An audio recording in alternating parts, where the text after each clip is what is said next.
देख रहे हैं नेटवर्क 33 राजकुमार के साथ। तो चलिए बढ़ते हैं आज की कहानी की ओर। हमारे गांव से तकरीबन 1.5 किलोमीटर दूर एक आलीशान बंगला है, मगर उसमें कोई रहता नहीं। सालों पहले बंगले के मालिक को वो बंगला छोड़कर हमेशा हमेशा के लिए भागना पड़ा। गांव के कुछ लोग जो उस बंगले में कभी काम किया करते थे, वो बताते हैं कि उस बंगले में जिन्नों का कब्जा है, जिसके चलते आज वो बंगला वीरान पड़ा है। हाईवे के बगल में होने के कारण आते जाते उस बंगले पर निगाहें पड़ ही जाती हैं। और उस शाम मेरी भी नजरें घर लौटते वक्त उस बंगले पर पड़ ही गई। वैसे तो मेरा जरा सा भी इरादा नहीं था उस बंगले के पास जाने का, मगर पता नहीं बाइक चला रहे कुंदन को क्या सूझा कि उस वक्त उसने बाइक को बंगले की तरफ मोड़ लिया। कुंदन के बाइक बंगले की तरफ मोड़ते ही मैंने कहा, अरे पागल वागल हो गया क्या तू, जो इधर बाइक मोड़ ली? इस पर वो कुछ जवाब देने की बजाय सिर्फ मंद ही मंद मुस्कुराता रहा और फिर बाइक ठीक उस बंगले के मेन गेट के सामने रोकते हुए बोला, अबे चल अब उतर बाइक से, तुझे एक मज़ेदार चीज़ दिखा के लाता हूँ। इतना बोलकर वो उस बंगले के अंदर चला गया। चूंकि मैं पहले ही उस बंगले की हकीकत से वाकिफ था, इसलिए मेरी हिम्मत नहीं हुई कि मैं कुंदन के पीछे पीछे जाऊं।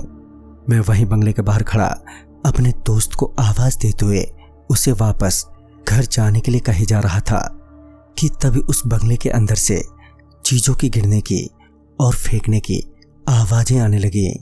उन आवाजों के आते ही मेरे पैर अपने आप ही पीछे जाने लगे और देखते ही देखते वो आवाजें चीखों में बदल गईं और मैं डर के मारे उसी वक्त वहां से भाग खड़ा हुआ। मैं अभी वहां से कुछ दूर गया ही था कि मुझे ऐसा लगा कि कोई मेरे सामने खड़ा है जो मुझे आगे नहीं बढ़ने दे रहा है। मैं अपना पूरा जोर लगा रहा था वहां से निकलने के लिए, मगर कोई फायदा नहीं हो पा रहा था। तभी एक अजीब से तेज आवाज मेरे कानों में गूंजी और उस आवाज के तुरंत बाद ही मेरा सर बुरी तरह से चकराने लगा।